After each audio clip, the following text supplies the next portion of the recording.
study is sponsored by Wake Up America Seminars. Go check out their website or give them a call. They have really informative materials to study on God's character and his plans for the end times as found in Daniel and Revelation.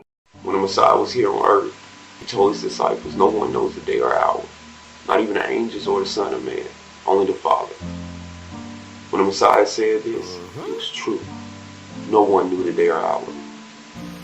It was true 2,000 years ago. Well, if you go to Daniel 7:13 through 15 and Revelation 5, what you will see is that the Messiah, when he returned to heaven, after he said these words, he was given all power. He was given the kingdom. In 1798, he was given the kingdom. And he's been breaking the seals off the scroll that was handed to him. That's truth. Share the same message, last 20 years. Been saying the same thing with many fears. Day one on the flow, tears in my eyes. A lot of people don't know, would be surprised. I gave my whole life to live Christ. Some just living life to throw rice. Yeah, life bloody, no it's not nice. People call you buddy with a sharp knife. I met many snakes and few sheep. I can't even hate if they hate me. There's a due date for the hate speech. I see a new face when the fake leave. I was sent from heaven with the last message. Before the 144, then I'll be lesser. Golden sister coming before the second coming. 7 seals getting broke before the 7 trumpets. Soon and very soon, a lot of people are going to be killed by the destruction that's coming on earth. The person that you're looking at right now, the person that you're next to, that person could be gone in a second. This could be the last time before your heart fail. To hear a message like this before the sea swell. Men about to faint, women will cry. To know 1 out of 4 will die. You can't know this with AI. You need the Holy Spirit and a real God. God tried to use flesh in human form. Human race is a mess unless they reborn. I want to start off with a question. Is the book of Daniel intended for the time of the end? If you go to Daniel 12:4, it'll answer the question for us. But you, Daniel, close up and seal the words until the time of the end. They holding rocks in their hand cause their heart wicked. They don't even have a plan, they don't know it's business. You don't listen, stuck in religion. Can't put me to death, you need another witness. I'm protected by a promise, I hate the scrolls. You still looking for a woman, go ahead, scroll. I'm looking for the seal of God on some foreheads. You still looking for a job cause you want bread. It's hard to have faith when you're not led by the Holy Spirit cause you're hard head. We at the very end, spinning one bullet, Russian roulette, go ahead, pull it. It's hard to have faith when you're not led by the Holy Spirit cause you're hard head. We at the very end, spinning one bullet, Russian roulette, go ahead, pull it.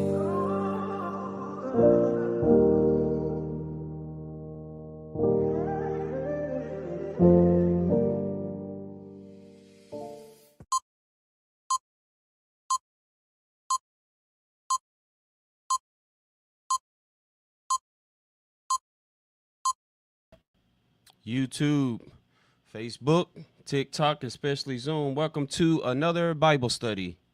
We are continuing on down the road in this series, The Day Jesus May Return.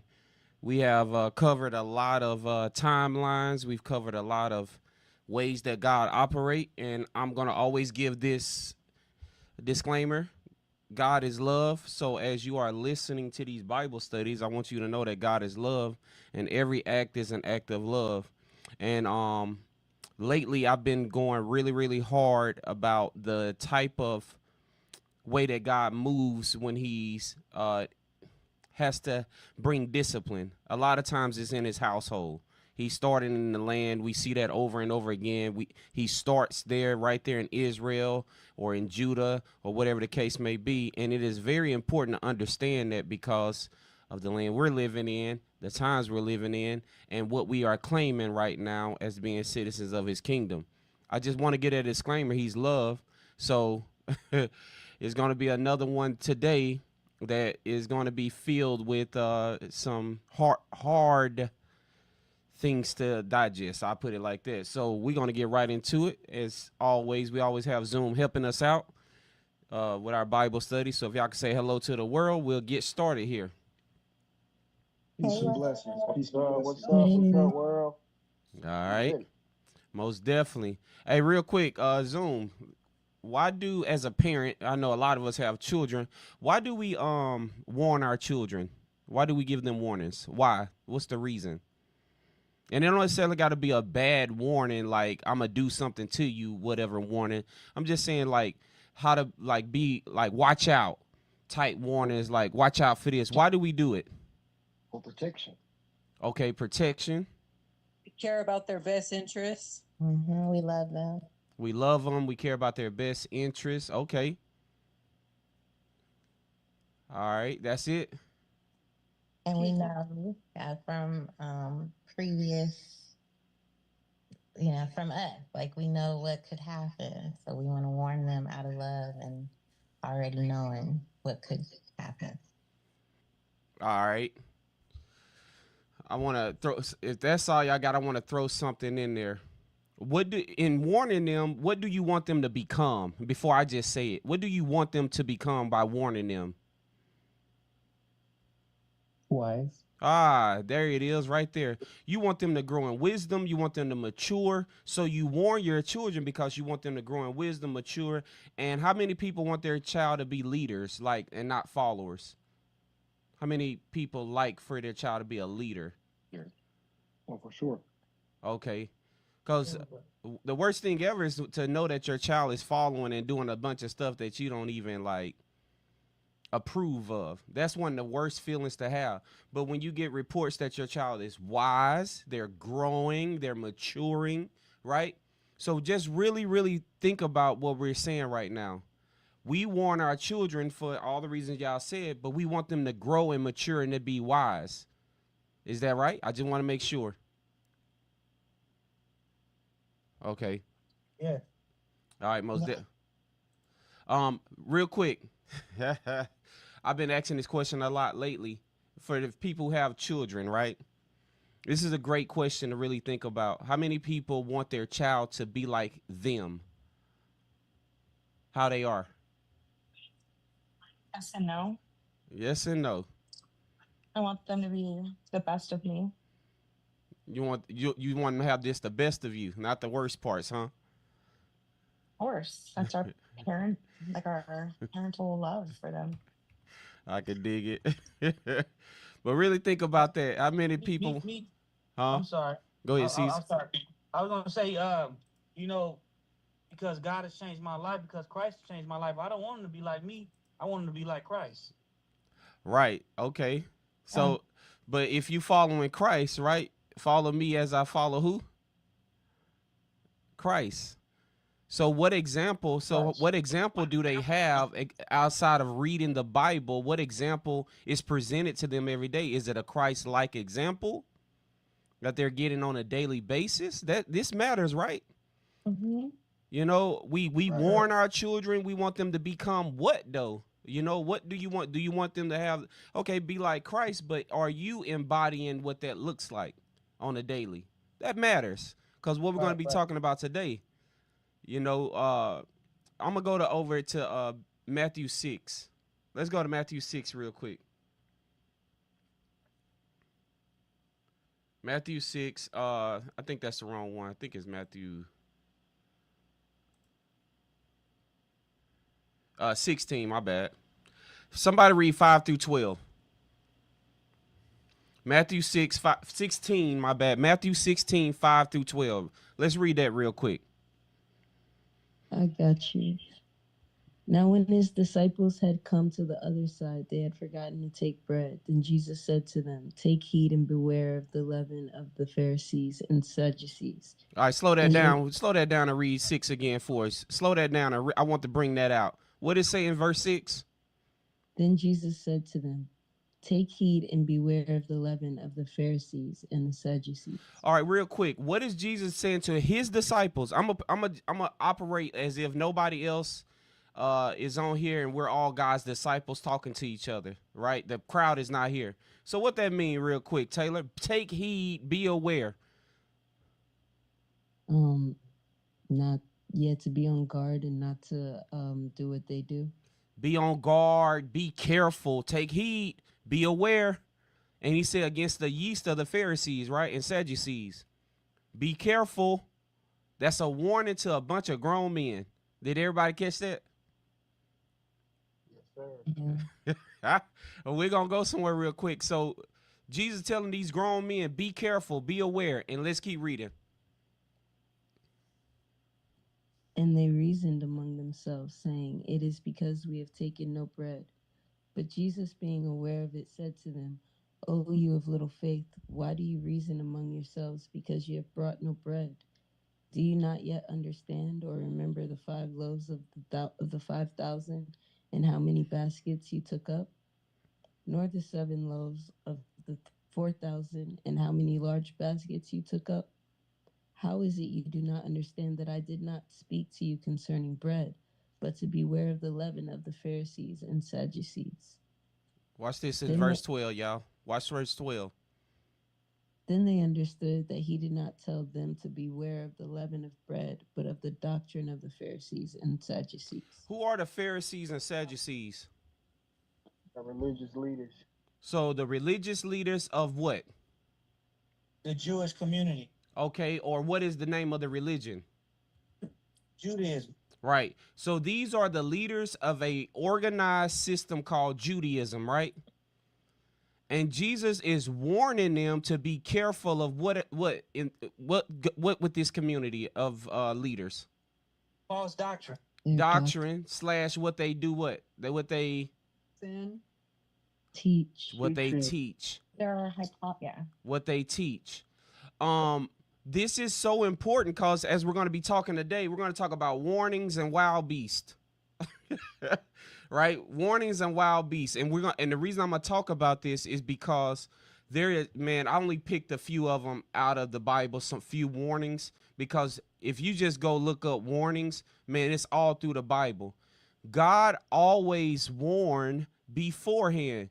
All right, somebody read John 16, 1-4 real quick. John 16, 1-4. Sad, you see. Yeah, CeeLo, I got you. All right, somebody read John 16, 1-4. That's a few books over. Can you hear me, bro? Yep, go ahead. You got it. All this I have told you so that you will not fall away. What? All this I have told you so you will not fall away. So watch this. Jesus is very aware that I need to constantly talk to y'all on a consistent basis because he was concerned about what if he didn't have these warnings and these before this happened talks. What was he concerned about? Them falling away and listen to the teachings. Them falling away, going back to regular life. When Messiah went to the cross and was crucified, right? And while he was in the tomb, what did what did they do? The disciples. They ran and hid. They hid. They ran and locked themselves in a house, right? So watch what I'm about to ask. If Messiah wouldn't have showed back up, if he don't show back up and restore them and all this stuff, what happens? Go back to regular life. Normalcy kick in, yeah. Normalcy, bias, all these kind of things kick in, right? So think about what we're saying. He's trying to prepare them for how they're going to need to be operating later. So I'm warning y'all, I'm telling y'all beforehand, it's a lot of stuff they're going to be coming at you if you're going to stand firm on what I'm telling you, right? This is what he's saying. But he's crucified. They've been with him all that time, and they all ran in the house and hid themselves. They were about to go back where? To business. Keep reading, bro. He said, all this I have told you that you would not fall away. Let's go 2-4. They will put you out of the synagogues. In fact, the time is coming where anyone who unalives you will think they are offering a service to God. All right, so I'm warning you that the people that's going to do stuff to you are who? Religious leaders.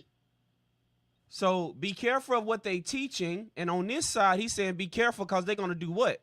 Because you don't follow their what? Their traditions. You're their not ways. following their traditions. You ain't following their doctrines. You're going to be coming up against them. And so I'm telling you before, this is going to happen to you beforehand. They're going to think they're offering me a service when they do it. Hey, y'all, did God tell us that the religions of the world is going to come together soon? Yes. Yes. Where did he tell us that in the Bible? I just want everybody to be able to hear this. Where did he tell us this? Revelation. Revelations. That's right. Revelation. Anybody know the chapter? So for the people that don't, Revelation 13. 13. So he tell us they're going to come together. We've been going over this. And when they come together, it's not going to look so evil, right? It's going to look lamb-like when it comes together. It's going to look like we need to do what? Pray and fast and cry out to the God. And what is God going to say? He's not listening because his ears are plugged. He's not listening. His ears are closed because he knows the hearts of men. Is that right? That we've been going through this. So he's letting them know, be careful, because anybody that's going to take you out would think they're offering me a service. All right, go ahead on verse 3 and 4. Do such Wait a things- second. It's Revelation 13, 1 through 10. Revelation 13, 1 through 10. Go ahead, bro. Yes, sir. They will do such things because they have not known the Father or me. I have told you this so that when their time comes, you will remember that I have warned you about them. You did what? I have warned you about them. When the time comes, When the time comes, you will remember because I what? warned you. All right. I warned you about them. Watch this. Go now. Somebody grab John 14:29. John 14:29. I'm there. Go ahead. I have told you now before it happens so that when it does happen, you will believe. All right. So listen to this. When you read 14, it's a lot of things God is saying in there. I wanted to point out that verse because that word believe it doesn't necessarily mean an intellectual thing. It means a standing firm. I tell you this before, so when anything happens that I'm telling you, you will believe. You will know how to stand. You're going to know how to live and all these other things. Everybody pick that up? Yes, sir. And then Paul says something. I'm going to read something that Paul said in Acts 20. Go over to Acts 20. We're going to read 25 through 31.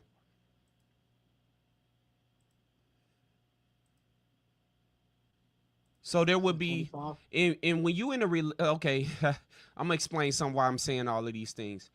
When you are in any phase of any area of society, just say you in a corporate setting, you're in the poor settings, streets and all this, you're in a religious setting, guess what you're going to always encounter no matter what setting you're in with people? Guess what you're going to encounter with people in no matter what setting? Anybody know? What will you encounter? What type of people? Religious. No, think about what I'm saying. If you're in any area, religious, corporate, poor, educational, what type of people will always be in no matter what environment? Political, it don't matter. What type of people will always be there? Believers. Good or bad? Say it again. Who just said that? Good or bad? Me. Good or bad, right? It will be people that's there and they have a bad heart. They have bad intentions. You have people that's going to be good and with good intentions, right? And discernment. When we read this, I want us to understand what Paul is really saying. Even amongst you, there's people that when you come on this side and you following God, they're going to have a religious mindset. They're going to have a mindset that ain't right. So let's read Acts 20, and we're going to start in verse 25. Now I know that none of you among whom I have not gone about preaching the kingdom will ever see me again. Therefore, I declare to you today that I am innocent of the blood of any of you. For I have not hesitated to proclaim to you the whole will of God. Stop right there. This is what Paul's saying. I came and I preached the kingdom. I did it over and over and over again, and I'm innocent of any blood, you know, for any of y'all. I did the whole will of God. Is that making sense? Y'all hearing what Paul is saying? I warned everybody. I came, I warned, I'm innocent. And we're going to go over why he said this and where this comes from. This is important. So he's talking to the religious people at this particular time, the believers. So keep going, bro. Verse 28. Keep watch over yourselves and all the flock of which the Holy Spirit has made you overseers. Be shepherds of the church of God, which he bought with his own blood. I know that after I leave, savage wolves will come in among you and will not spare the flock. Stop. What is he concerned about, y'all? False teachings creeping in. He's concerned that I've been here, and we'll see how many years he's been doing it. I've been here proclaiming the whole will of God. I've been here doing this over and over and over again, but I'm still concerned about something. As soon as I leave, what did he say? Savage wolves will come in among you. And will not what? Spare the flock. Go ahead, keep reading. Even from your own number, men will rise and distort the truth in order to draw away disciples after them. What does he just say? Even from the people that's in this flock right now, there will be men that will come and arise, and they're going to distort the truth in order to draw away disciples after who? Them. After themselves. Their whole heart was to have a flock for themselves, right? So they're going to come in and distort things. Huh? You got that? Yeah. So what type of heart it was in the person the whole time? It's like selfishness, pride. All that. Yeah. So verse 31. So be on your what? Guard. Is that Jesus saying words? Yes, sir. Be aware. Be on your guard. Now watch this. Remember that for 3 years I never stopped what? Warning each of you. Night and day. Hey, with tears. Crying out. This guy's heart, y'all. I just want everybody to know this guy's heart. God is so concerned with bad teaching, horrible teaching that's coming in, that creeps in, because guess what happened when it comes in? It grabs onto people that are not wise, no discernment. Right? It grabs the type of people that don't have wisdom, they don't have discernment, and the wolves come and eat them up because they can see, oh, you're an emotional wreck. You know, you are needy. You ever heard that? You heard people say, I am clingy, I am a needy, clingy, whatever. You heard people, do you hear people sometimes talk from their emotional, traumatic places? What do you think a wolf is hearing when they're talking? Ammunition. Thank you for calling Progressive Clients. You said ammunition? Mm-hmm. Okay. Weak point. Weak. Lunch meat. That's right, Shady Lady. You own it. Lunch meat. This person is not wise. Remember what my question was at the beginning. Why do you warn your kids? Why do you try to teach them and all these kind of things, right? If your child is not wise and discerning and all these things, and you ain't put them up on game to know a bunch of stuff, guess what? A wolf at school, a wolf in the streets, a wolf in political or religious or anywhere, guess what a wolf gonna do? Gonna smell it out and attack. A wolf is always roaming to see who's weak. So it don't matter how long you build up a person who is committed to being weak and following and not a servant of the Most High. It don't matter how long you spend with them, you still have that thing like, man, I already know, man, when I take my hand off this one, what's gonna happen? Man, that's a hard thing to even say right now. Everybody hearing that very clear? Yes, sir. Y'all got that? if you don't have discernment, if you committed to being emotionally driven, Paul, Jesus, and anybody, any good man of God is concerned about you, no matter how much teaching you done got. Was the Pharisees able to seep in and get Judas? Yes, sir. No matter how much teaching, no matter what he saw. So these warnings, and we're going to get in wild beasts in a second, but these warnings are so key. I'm going to show you the mindset of people when God ain't enough. Go to 1 Samuel 8. When God ain't enough, this is the mindset of people. When God is not enough, this is will always be the mindset. 1 Samuel 8.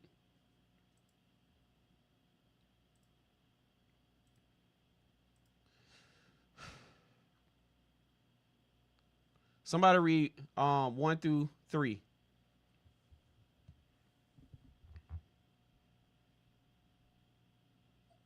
When Samuel grew old, he appointed his sons as Israel's leaders. The name of his firstborn was Joel, and the name of his second was Abijah, and they served at Beersheba.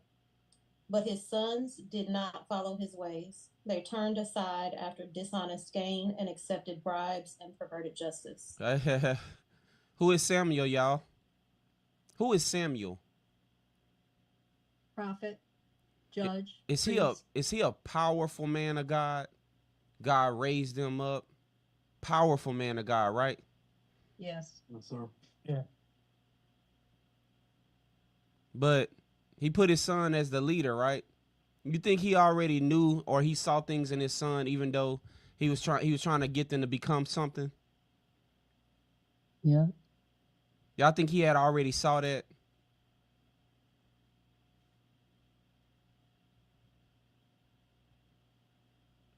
It's a sad thing, right? When you are considered a powerful man of God and your sons or your children, ain't nothing you could do about it either. It's what's in them. No matter how much you warned them or anything like that, it's what's really in them. Dishonest gain. They turned aside after dishonest gain and accepted bribes and perverted justice. Do you think there was wolves that saw that these boys wasn't equipped? Yeah. That they didn't have it? Mm-hmm. All right. Let's keep going, Deidre. Oh, that's still 1 through 3. No, keep going. We're going to read the whole chapter. Okay. Yeah. All right, verse 4. So all the elders of Israel gathered together and came to Samuel at Ramah. They said to him, "You are old, and your sons do not follow your ways. Now appoint a king to lead us, such as all the other nations have." But when they said, "Give us a king to lead us," this displeased Samuel. So he prayed to the Lord. And the Lord told him, "Listen to all that the people are saying to you. It is not you they have rejected, but they have rejected me as their king." All right, stop right there. Y'all see it? Everybody seeing it? Mm-hmm. God was their king. God would have handled Samuel's sons, right? He would have handled them. He handled Eli's sons. Yeah. You know, I know, right? He handled Eli's sons. He would have handled his sons if they was going to continue on. But they said, no, give us a man king. Give us a king. Like, watch this. What did they say in verse 5? Appoint us a king to lead us, such as what? As the other nations have. As everybody else. They didn't want to be set apart and godly. They didn't want God to be their king. We're looking at other people, and I'm gonna show you this chapter right here going to show the heart of man. I'm gonna say something real quick before we read this. I'm gonna let y'all know how God was fighting battles for Israel. I don't know if everybody know this, but God used to go before them. Israel didn't have to pick up swords a lot of times and do nothing like that. They didn't have to have these horses and chariots and armor and all of this stuff. God would go before them, confuse armies, have them fighting each other, doing all kinds of stuff. I hope everybody heard that because of what we're about to read. Keep reading, sis. Go ahead. Let's keep reading. Okay, verse 8. As they have done from the day I brought them up out of Egypt until this day, forsaking me and serving other gods, so they are doing to you. Now listen to them, but warn them solemnly, and let them know what the king who will reign over them will claim as his right. Watch this. Did everybody just hear this? The warning is here, children. I'm about to tell y'all, I'm going to give you what you want, but I'm about to tell y'all what that comes with too. And what it comes with, oh boy. And guess what? They didn't even care. They just wanted what they wanted. But watch what God says. It didn't even happen. I need to say this. It didn't even happen immediately. What God is about to warn them of. You ready, sis? Go ahead. Samuel told all the words of the Lord to the people who were asking him for a king. He said, "This is what the king who will reign over you will claim as his rights. 1. He will take your sons and make them serve with his chariots and horses, and they will run in front of his chariots." Stop. I don't know if we know how bad that is, because remember, the king is supposed to have a bunch of horses and all this kind of stuff, and it wasn't about amassing a big army. But this king right here, when he come, he gonna turn y'all into some things. Is that right? That we said he gonna take them and make them serve with his chariots and horses, and they will run in front of his chariots. Keep going, sis. Some he will assign to be commanders of thousands and commanders of 50s, and others to plow his ground and reap his harvest, and still others to make weapons of war and equipment for his chariots. So what instead of them being in a land just flowing with milk and honey, and God being their king, and their land is flowing with milk and honey, and all they got to do is manage what God wanted them to manage and be a light to the nations. Now he about to turn them into what? Warriors, battlefield. They're about to lose their lives unnecessarily.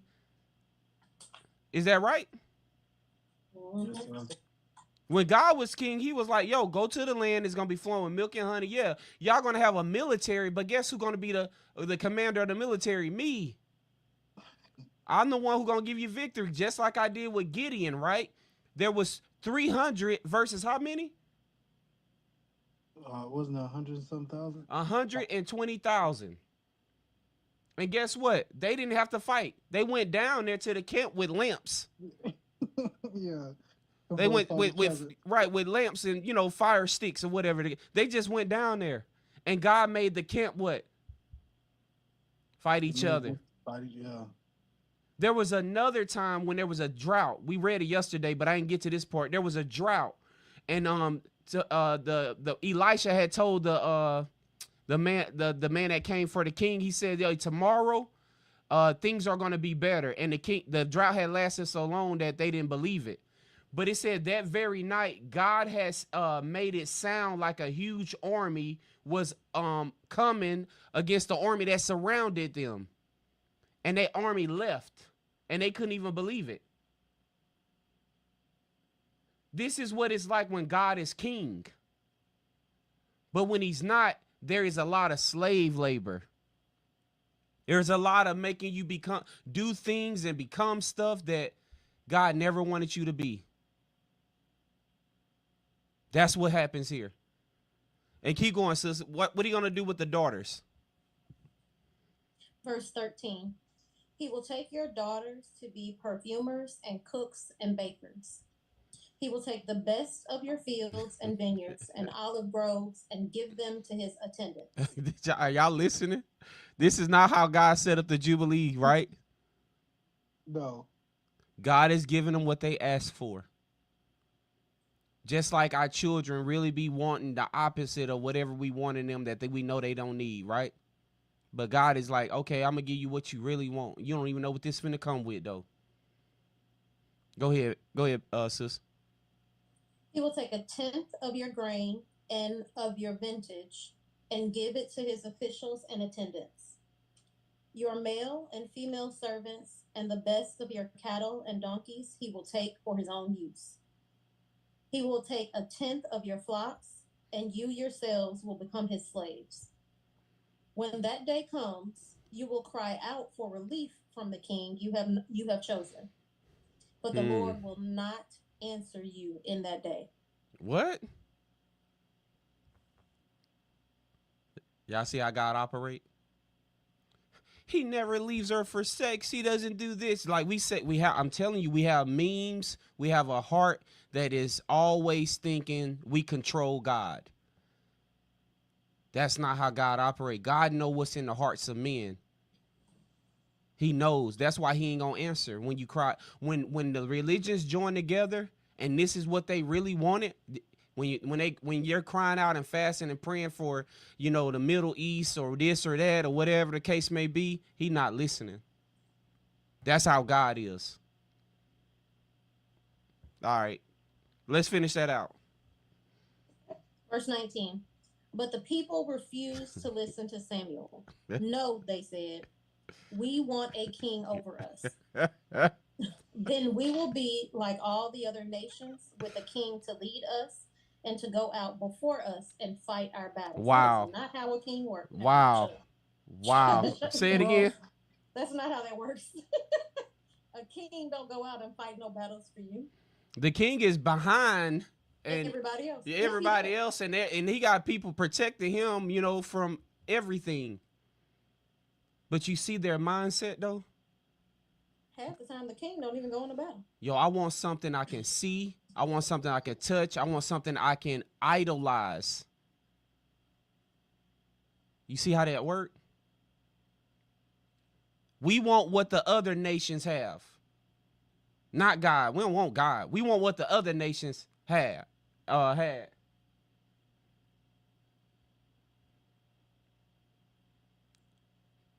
Yeah.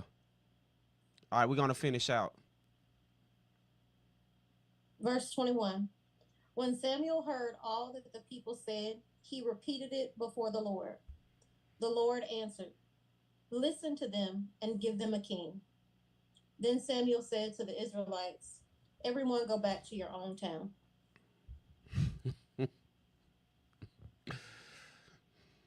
When God, you know, when God would come to, why do they want to be like the other nations so bad? Yeah, you know what? Let's just have this talk real quick. You know, we celebrate a lot of things because the nations celebrate it, or the nation. Is that right? Somebody gave us a lot of things to celebrate, a lot of images to look at, a lot of things to idolize in this country, right? They gave it to us. They gave it.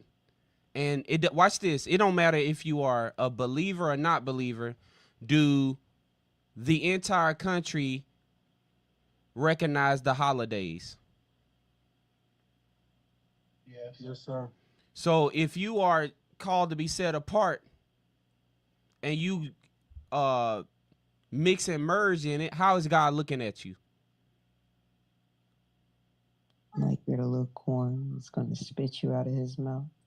Right. If I've already told you these are idols and all of these things, like the reindeers and the elves and the Santa Clauses and the Easter bunnies and the Cupids and all these things that we have and we make up and all this stuff, and we're being a part of it. Instead of Halloween, we're going to do fall festival. But look, we're going to have our children, right? We're going to have our children dress up in costumes to be all kind of superheroes and stuff. But we'll just do it on church grounds where it's safe.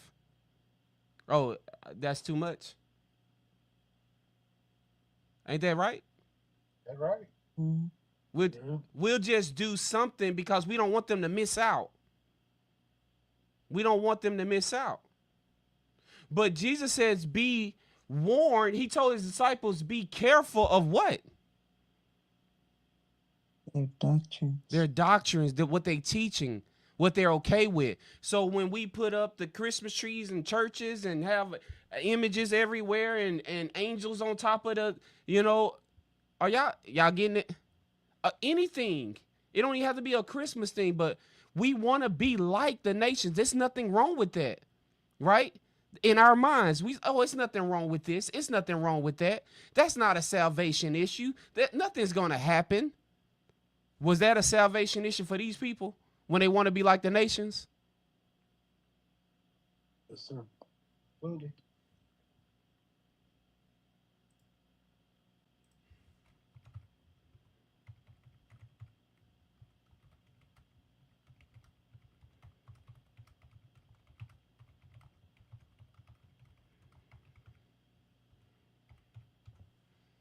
I want to Ezekiel 36.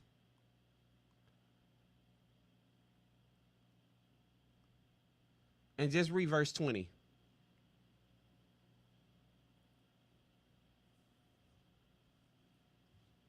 Somebody read that. And whatever they want among the nations, I'm sorry, and wherever they went among the nations, they profaned my holy name. For it was said of them, these are the Lord's people, and yet they had to leave his land. I have concern for my holy name, which the people of Israel profaned among the nations where they had gone.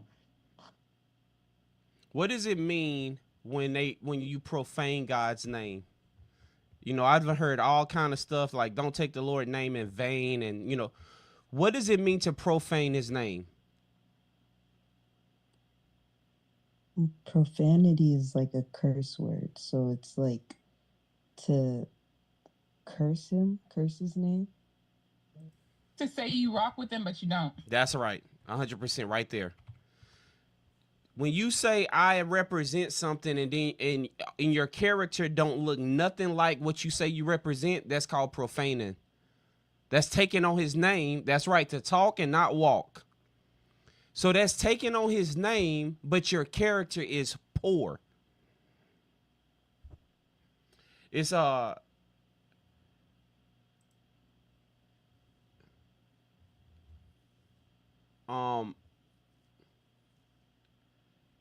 if you look at a few of the definitions, one of them says irreverent or disrespectful, not holy or sacred, secular, to treat with disrespect or contempt, to put something to an unworthy or improper use.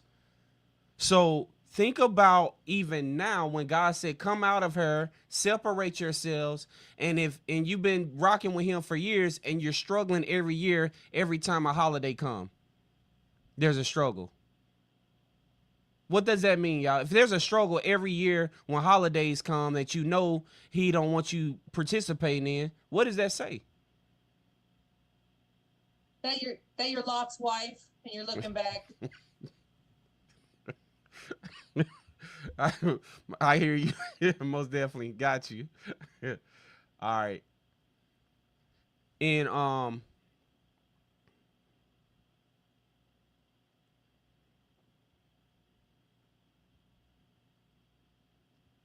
want to show something in 2 Kings 17.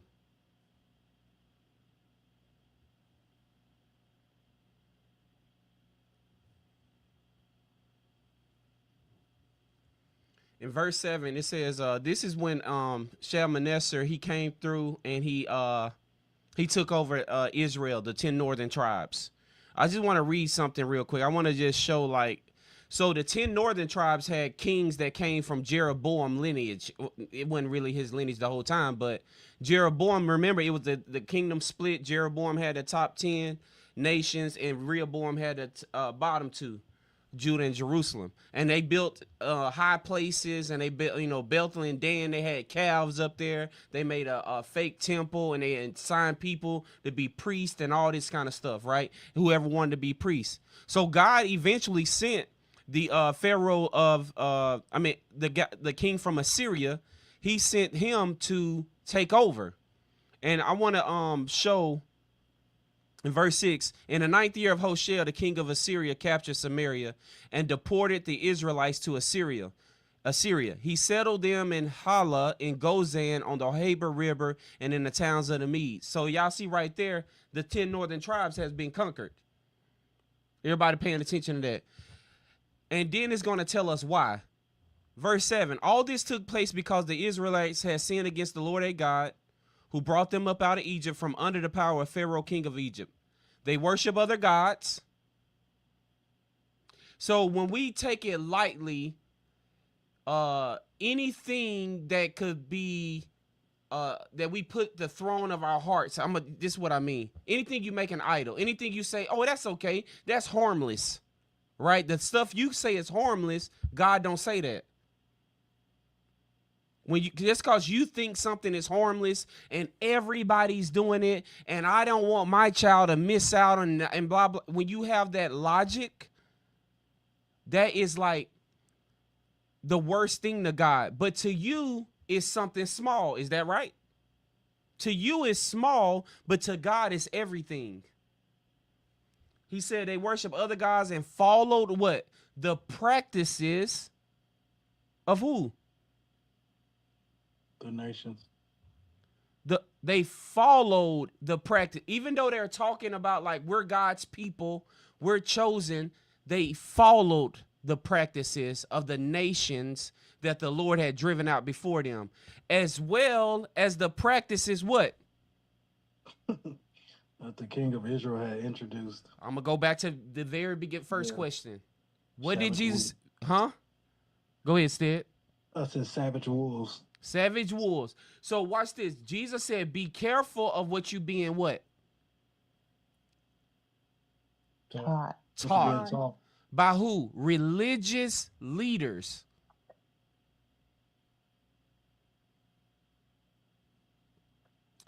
Yo, they doing it. God is, God ain't did nothing to them.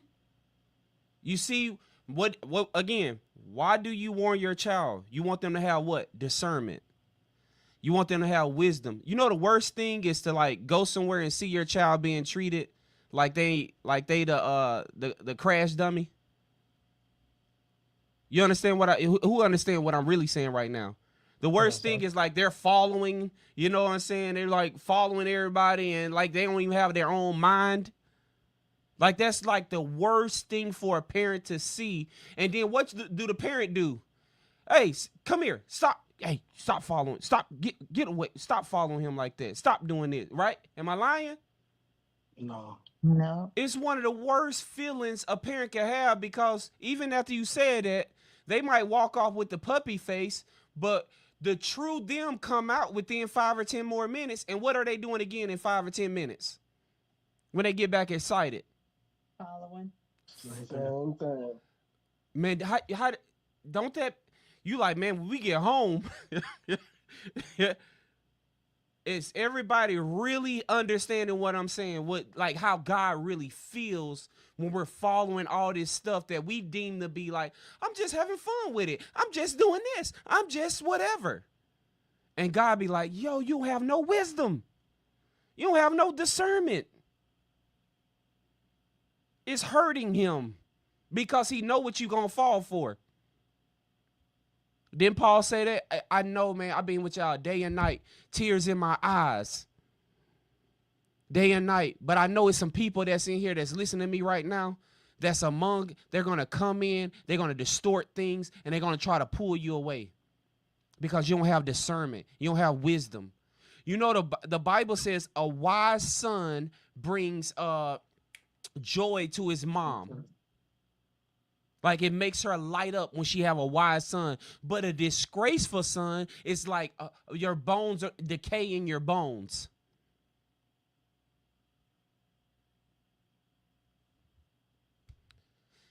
They worship other gods and follow the practices of the nations the Lord had driven out before them, as well as the practices that the kings of Israel had introduced. The Israelites, what? After they was warned, what did they do in verse 9?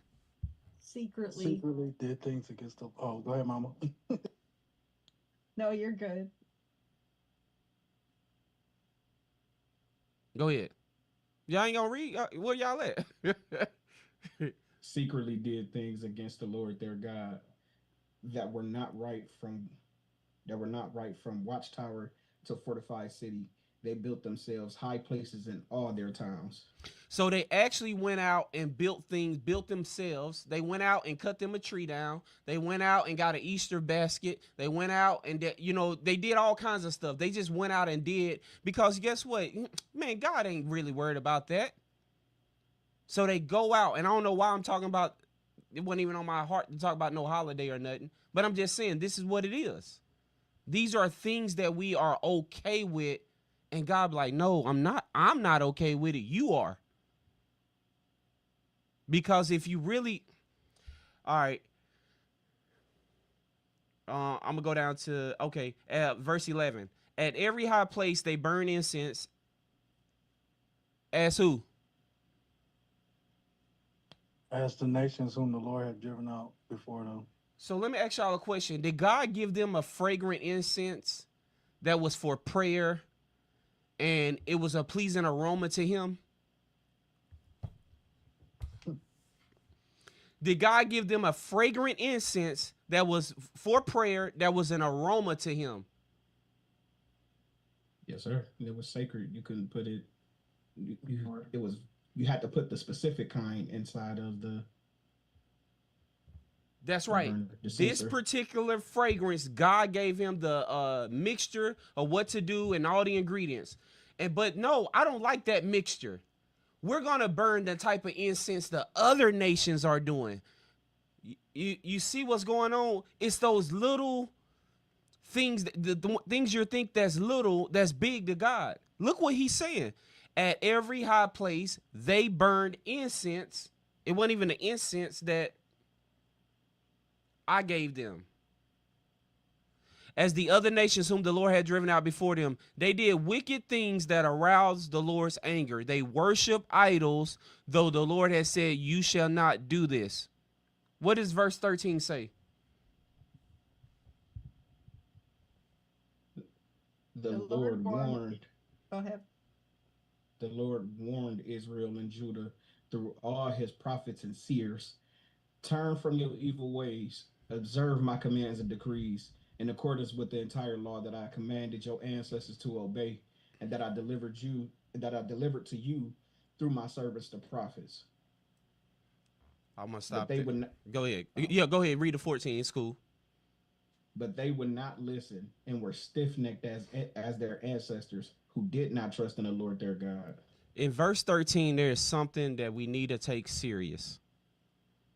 He said, I delivered these messages through my servants, the prophets. There's 144,000 servants, the prophets, that's coming. And guess what people are going to try to bypass? Guess who they're going to try to bypass? The 144,000, the prophets. Then they're going to be speaking straight from God. Did they do Jeremiah and all the other prophets like that? Yep. Were there false prophets like, yo, what Jeremiah is saying, that ain't true. God said it's going to be peace. Yes, sir. Like, what he's saying ain't right. God said it's going to be this. God said it's going to be that. And because of how they've been built, they're not wise. They're not. The Bible says eagerly desire spiritual gifts. Yes or no? Yeah. Is one of the gifts discernment? Yes. Yes, sir. Did God say, if anybody lacks wisdom, ask me and I give it to him freely? Yes. So if you're not wise and you're not discerning, right, and you fall into traps that's been set up by religious leaders and the kings of the land, right? What should you do? Ask for them. You should ask God to give me discernment in this situation. Give me wisdom, because I can't see what you see. And you know what God started doing? Pulling back veils, pulling back layers, and all those kind of things. And he will show you the heart and the mindset of the 144,000. Why did I just say that? Remember when they asked for the king? Everything was to benefit who when the king came in? Himself. The king. I just try to get you. Did anybody hear me putting you up on game just now? Yes, sir. What is that I just did? What am I really saying modern day right now? That's what the modern day leaders, religion leaders.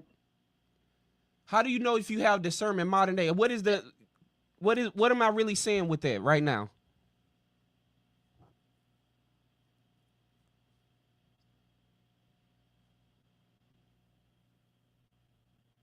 You distinguish between good and evil. Spirit. That's right. You're discerning if what I'm doing in this religious setting benefiting the kingdom of God or who? Oh, myself. Or myself or the leader. See, everything the king did. So watch this. When God was king, everything God did was to benefit who? Israel, his kids, yeah. To benefit Israel. I'm giving you a land flowing with milk and honey. I'm going to let you rest every 7th year. And guess what? On the 6th year, I'm going to send you such a crop that on the 8th year, you're still eating from it. Is that God? Yes, sir. So everything see, this is how you know who's men and women of God. Think about it. If everything is benefiting them, watch this. Let's just break it down like this. Have you ever seen somebody who was stupid in a relationship? Yes, sir. Yes. Right? In there and that. Or like a parent who was like trying to warn their child, like, you stupid. Look at this person. Like, they're using and abusing you. And they're stupid. Look at that look on your face, just looking stupid. You don't even when I'm telling you, you still looking stupid. Cause you know you ain't finna leave. Right? Everybody know what I'm really saying. Yep. Don't that hurt a parent to see their child being stupid? He who hates correction is what? Stupid. Right. That's what it is. A fool. So you're trying to say, you don't see that this person is using you? And you don't have no discernment? But watch this. And they looking there like, I love them. You know what? Whatever the case may be. But watch what happens, though. When they leave out of your presence, do they go back being wise and discerning? Or what do? Give some more years to being what? Foolish, stupid, whatever you want to call it. Ignorant, no mind. Mm-hmm. Is that right? Isn't that what the king did? I warned y'all what this king about to do. So what did Jesus say about the Pharisees? They tie what? Heavy loads. Let's go read it. Let's just read it. They tie up heavy loads. Matthew 23.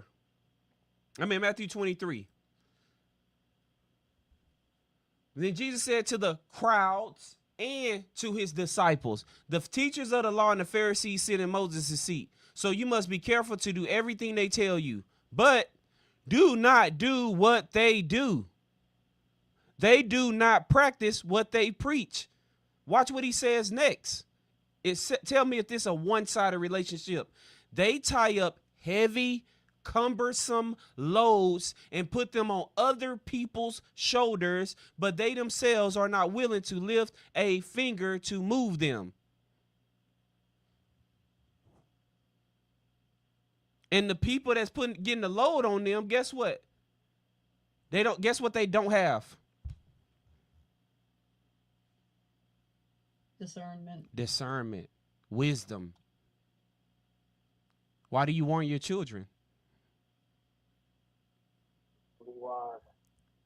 To be wise. You want them to be discerning and wise and we call it peep game. Y'all know what I'm talking about? Peep game. You can see it. General G, how important is it to know how to play chess especially for a man? Very. We already know. That's big. That's big. Especially that end game. That end game.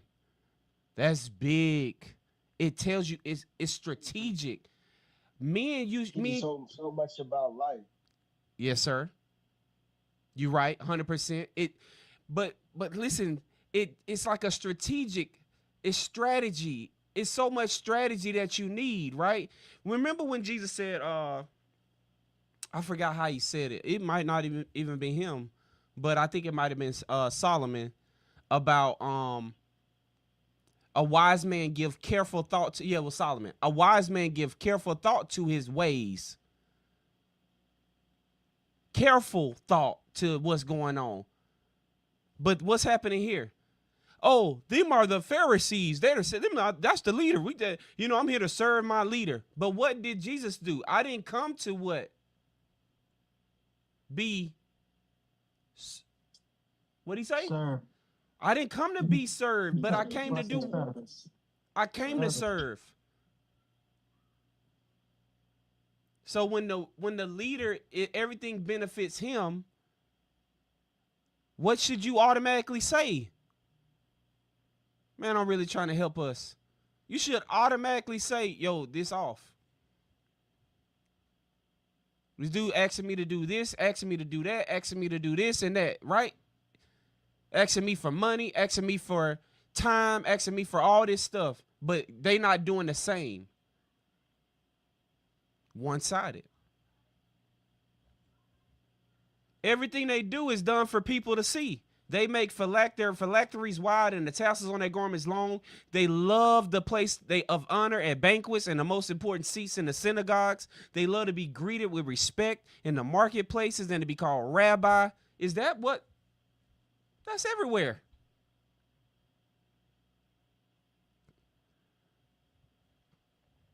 Hey, y'all.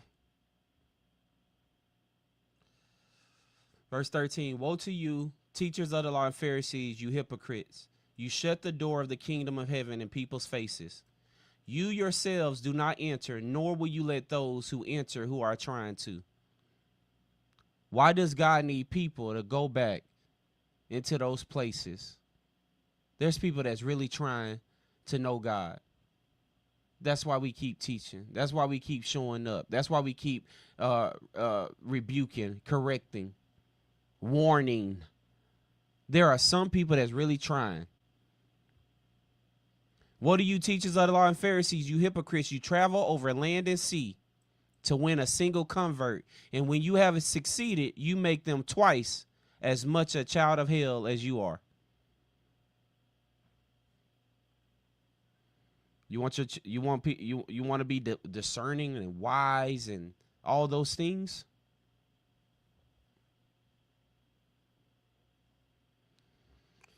All right.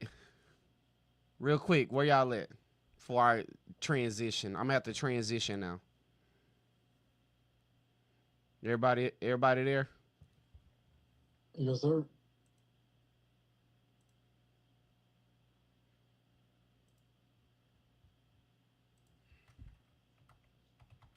Go ahead, Sister Kimberly. I mean, in the most the most simplest of terms, like when Jesus came, ideally it was so that every individual could have a personal relationship with God, right? Where you didn't have to have it bound between another individual having control over your salvation and your relationship with God. And fast forward modern day, most believers prefer to get a regurgitated version of another individual's interpretation of their doctrine and sit and listen to it one day a week, rather than take the time to read their own doctrine and hear from God themselves and have their own personal relationship. They've reverted back to like, no, I know you died so I could have, or excuse me, I know you sacrificed yourself so I could have this relationship with our Creator, but I'd rather just go ahead and fall behind this other individual and let him have all the control and the fallback and the responsibility of our salvation rather than have that personal relationship yourself. And what a weak standpoint, because most of those individuals also spend more time pointing out other religious systems of what they're not doing right. You have time to say what that group's not doing right and what this group's of believers not doing right and what this group of heathens could be doing better, but you yourself as an individual don't take that time to really spend with the Savior that was bought and purchased for. And that truly, like, I could see why he'll start with the wrath there first, because you had the knowledge. It's not like you're running around unaware of me. You had this direct understanding, and you chose to fall underneath another individual and remain in ignorance and spread ignorance and make that acceptable. You're 100% right, and that's the downside, because the same exact thing you're saying is the issue that God has always had. I'm trying to build y'all up to be a light. I'm not trying to build y'all up to be hypocrites. I'm not trying to build you up so you can stone every nation and go to war with every nation. I'm trying to build you up so you could be such a light that people are flock to it. But now I gotta send people to check y'all all the time. Like, one of my biggest jobs is to check the temperature of Christianity. I know that now. And that has a lot to do with what's coming.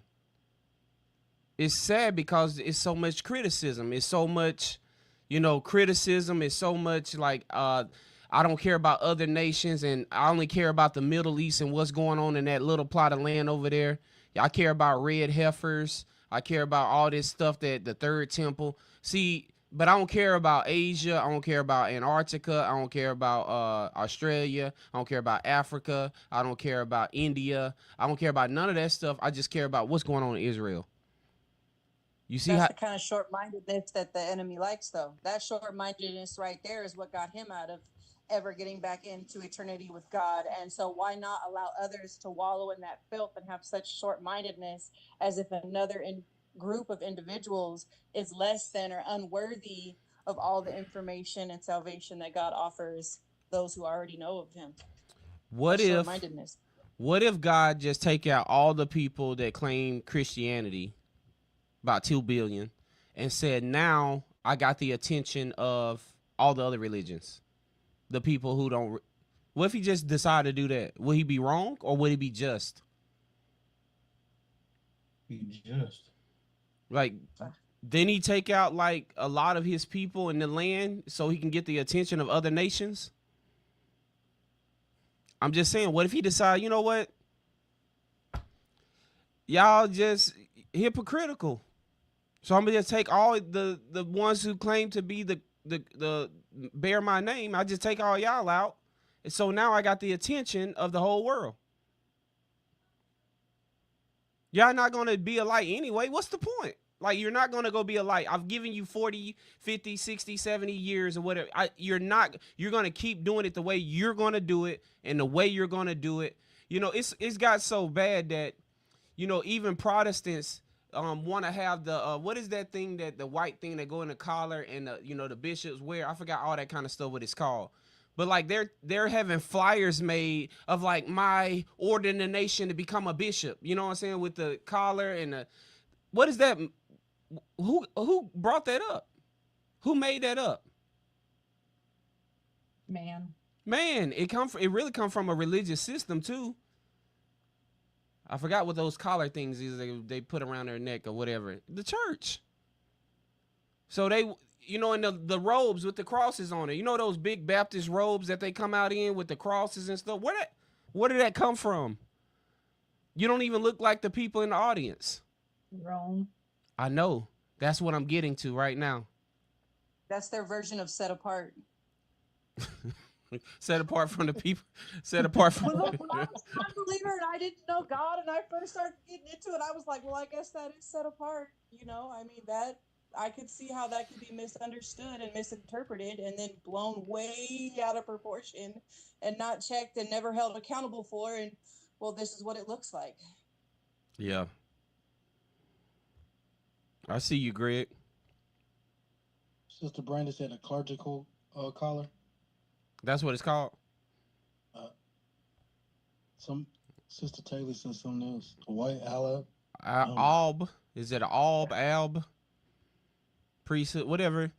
But look how many people that become leaders that want that so bad. They want that ordination. They want a bunch of elders to anoint them and tell them stuff. So what are you fault? There's no wisdom in that. There's no discernment. There's no wisdom. You are just, and then you're saying stuff like God is elevating me. What? He who humbles himself will be exalted. He who exalts himself will be humbled. They don't even read the scriptures, I guess. God elevating you. You special? No, you're not. So that's the problem we having, y'all. It's this elevation mindset. You know, if somebody, watch this. This is some of this great crazy stuff that is being said. You know, if somebody, hating on you, and if somebody holding you back, you cut them off and you do this and you do that. Why Jesus ain't just cut off the Pharisees and the Sadducees and stop going to the temple if he had that mindset? Why ain't just cut them off? I've never blocked anybody that I rock with. What am I block you for? It's the same thing they did in the Romans day and in the seven churches days when they that color, certain color wearing purple, certain robes that gave everybody else the evidence that of your status. So it was all about the status of you in the community and in the church. It wasn't about your true faith. Most definitely. That's so, Damo, that's everywhere now. That's everywhere. It's everywhere. This is happening, y'all. But what does God want for his people? I want you to be wise, discerning. I want you to be able to detect all these things, because when my wrath is poured out, I don't want you to fall victim to your emotions. So if you're wise and discerning, you don't fall victim to how you feel. That's the hope. That's why God wants us to ask for wisdom. Is that the prayer every day? Discernment, give me discernment, give me wisdom, so I know how to operate. Whoever exalts himself will be humble. So when you see somebody ready to exalt themselves, I'm going to be ordained. And that's not God. When does that? And then watch this. This is, and I guess you're trying to use the Old Testament, Old Covenant stuff of the high priest, Aaron's son. So now I guess you Aaron's son. Right? You're using that method. If you're using that method, that's a horrible method to use, because who's the high priest now? Jesus. Y'all see how far that Peterin doctrine went? Y'all remember? Who remember what the Peterin authority doctrine is? The Peterin authority doctrine. What is it? Who remember what that was? That made Peter the first pope. Yeah, you sound underwater. That the church started with Peter. That's right. The church started with Peter. Peter is the first who? Pope. So that doctrine is still in circulation. I'm going to be ordained. They're going to lay hands on me and I'm going to be exalted. It has nothing to do with God. Did God do a service like that for his disciples? Or he just tell them, like, look, I need y'all to go up here. This is what's going to happen. And was it done in secret? Or was this like this public? Hey, everybody, come here. Look at these disciples right here. I'm about to anoint them and ordain them to be. So Jesus didn't do that? No, he just told them what to go do. Oh. Yeah. See? He didn't have them kiss the ring either. No, you didn't have to kiss the ring. This is the issue. This is the issue. What does God want why is he warning us? Well, he don't want us to fall into those traps. It is a powerful trap. And guess what? Most of our families are committed to that powerful trap. Family members, they're committed to the powerful trap of religion, organized religion. And they can't hear married to religion. And they can't even hear a plain thus saith the Lord anymore. So watch this. Are you going to be strong enough to stand firm all the way to the end, even though the people I love, right, is committed to this system of thought? That's right, Shady, you on it.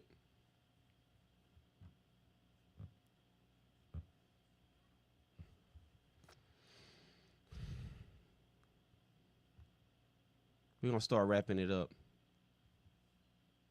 1 Corinthians 10. We're going to wrap it up with this.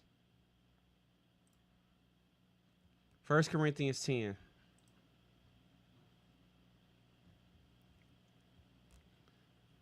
We're going to read 1 through 13. Who want to read?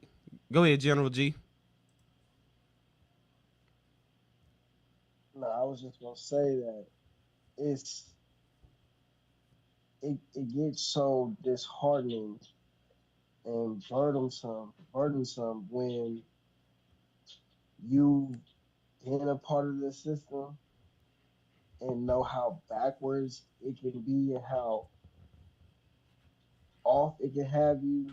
Once you come out of it, now you can look back at it, and then you try to then help others, but they disregard what you say because they're so locked into whatever they were taught, versus having any type of understanding to say, wait, if I'm hearing something different, let me first see where you got this from. Let me take it to the throne and figure out if the Lord is going to give me confirmation on this matter. It's so disheartening when someone just automatically throws away whatever you're saying instead of taking it, deciphering, studying, and praying and asking for clarification and confirmation on the matter. Man, you saying so much truth right there, bro, because it's almost like people you were able to have conversations with just on a regular, like just, you know, you can't even have it no more. You can't even like sit down and be logical no more and walk through stuff. And, you know, people who raised you in churches, you can't even say, hey, come and open the Bible with me because I want to show you some stuff I've been learning. Not even willing. And they're still going to, it's just, that is a very disheartening thing. The people that taught you, the people that, you grew up with or whatever, and they know a little something too, you can't even have a Bible study with them. You can't even open it. This is what I'm learning, y'all. I want you to know what I'm learning. I want you to have this opportunity. But watch this. When that happens, that's the times where you gotta keep it moving. There's too many other people to have those conversations with. When the people are unwilling to do that, because staying too long, it's gonna be a bitter root that start to get up in that heart. It'll be a bitter root start to grow, like you're gonna feel alone and stuff like that. And that's when you gotta keep it moving. Because you're trying to talk about something that's healthy for both of us to grow in, and that person don't want it. Don't even want to open it. All right, we're going to read 1 Corinthians 10. Somebody read 1. We're going to read 1 through 13. For I do not want you to be ignorant of the fact, brothers and sisters, that our ancestors were all under the cloud, and that they all passed through the sea. They were all baptized into Moses's in the cloud and in the sea. They all ate the same spiritual food and drank the same spiritual drink, for they drank from the spiritual rock that accompanied them, and that rock was Christ. So the Christ was accompanied them, gave them everything they needed to eat and drink, and did all these miracles, part of the sea, and all these things. And what did he say next? Nevertheless, God was not pleased with most of them. Their bodies were scattered in the wilderness. Now these things occurred as examples to keep us from setting our hearts on evil things as they did. Do not be idolaters, as some of them were. As it is written, the people sat down to eat and drink and got up to indulge in revelry. Thank you. That's like partying and, having a good old time and not thinking and just trying to keep up on things. They're trending. Yeah, like they hype. They hype, but they're not thinking, they just partying. That's it. That's all they cared about. Go ahead. We should not commit sexual immorality, as some of them did, and in one day 23,000 of them died. We should not test Christ, as some of them did, and were killed by snakes. And do not grumble, as some of them did, and were killed by the destroying angel. These things happened to them as examples and were written down as warnings for us, on whom the culmination of the ages has come. Watch this, y'all. So, if you think you are standing firm, be careful that you don't fall. No temptation has overtaken you except what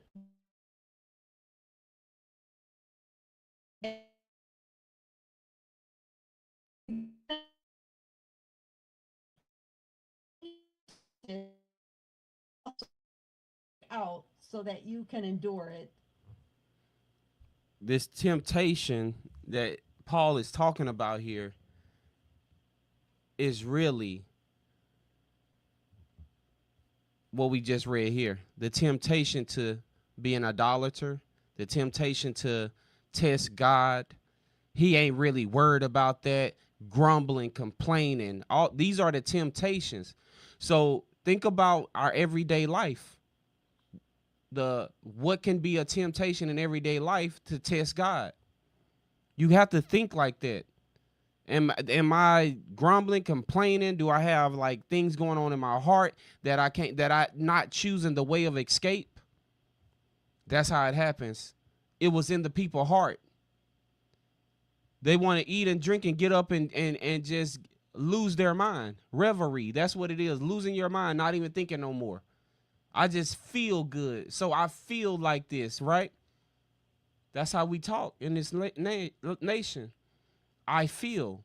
How often do you hear people say, I feel like God said this? I feel like God said that. I feel like God is going to do this. I feel like God is going to do that. These are temptations to speak for God. Grumble, complain. These are temptations. We are being warned not to be these type of people, but we already are. And so just the same as with children, remember the question. Why do you warn children? Why do you warn them? You want them to be wise, discerning. You want them to grow into being able to see things the way God see it, the way Moses was seeing things. This is reality.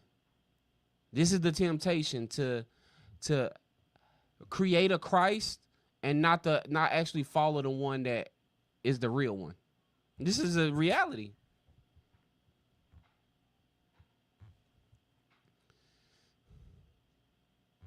These things happen to them as examples and were written down as warnings for us. Do y'all think that God really wanted to destroy the people he saved? No. No. Definitely not. No, that ain't his heart. That ain't his true heart. He don't want to just, but man, do y'all understand what it is to be stiff-necked and stubborn now? It's like what General said. You can't even have a conversation with people in religion no more when it comes to the Bible. It won't even be logical. You know, sometimes like when people ask me questions, I love talking to them because they're able to hear a answer that you're giving them, and you're able to go through the word. And I love talking to people like that, where you're able to go through the word and this is why I said this. This is why I'm sure.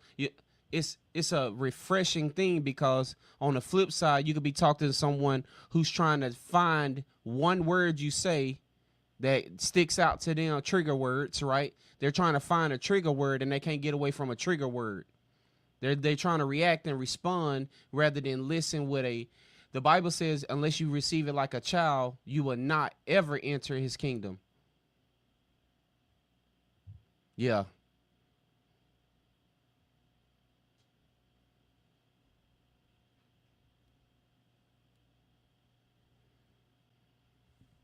Yeah, so God is love. He warns us beforehand. What is when we talked about this yesterday, what is the balance of justice and mercy? What does that equal out to? Who remembered it? Who remembered that? The balance of justice and mercy. Was it love? That's right. Justice and mercy balanced properly equals love. If it's all mercy, that's using. You become a user if it's just mercy. If you care about justice and mercy, that, or if you only care about justice, that's what tyrant behavior. I don't care nothing about the story. I don't care nothing about what happened and what heart you did it with. Like, no, the balance of justice and mercy is how we get love. And that's how God operates. So when God acts and he does these things that people deem to be horrific, it's a really love because he's been waiting on that balance for so long. He's been waiting. Does my patience produce repentance? How many parents understand that? How many parents, as soon as their child do one little thing, you all over them? I'm not that type of parent. I want my patience to produce repentance. Because when I act, you'll know why I did it. But if I'm all justice, kids will always think you're a tyrant. They'll be actually scared of you and not have a holy fear. You don't want children to be scared. You want them to have a holy fear.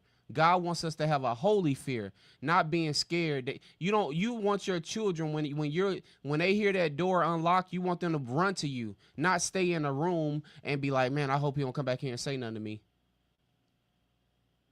That's how you know the relationship you have. But then at the same time, if they done messed up really bad or whatever, they looking at you with that serious face because they know, you know what I'm saying, what may happen next. That's God all day.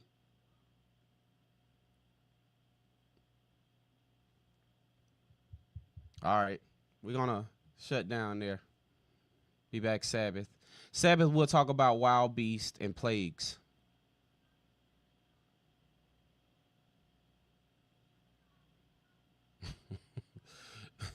All right. All right. With that being said, we're going to shut down YouTube, Facebook, and we're going to stay over here on TikTok.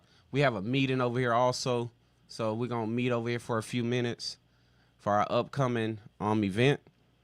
That being said, YouTube and Facebook, we're going to go ahead and shut down. I really hope, we'll take these warnings and we'll heed these things that he wants us to be aware of, because there's a lot of teachings and doctrines, as he said, will happen in the last days. And real quick before we get off, how can we detect a Pharisaical, Sadduceical person? Who remember? How can we detect it? If everything is about them. If everything is benefiting them. If they want you to give them money, if they want you for your time, if they want you for this, they need you. It's never but they're unwilling to do it themselves. Unwilling to do it themselves. That's how you know. How do you know if you have a servant leader? They're doing it themselves. They lead by example. They show by example how to operate.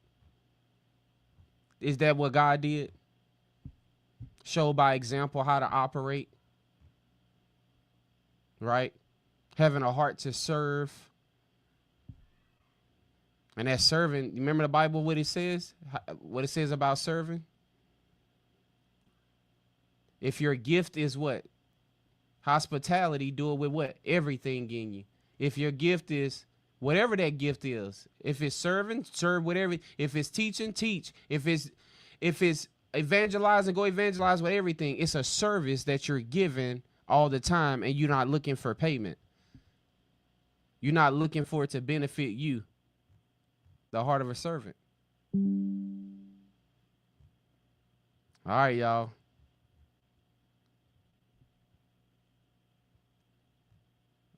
No, you good, sis. We see you. 100%. 100%. All right, y'all. Let's close down YouTube, Facebook. We're gonna stay over here. I know some people may have something to say. So till then, y'all, till Saturday. We'll be back Saturday, 11 a.m. Peace, grace, and love. Spend a lot of time with God, a little time with self. We out.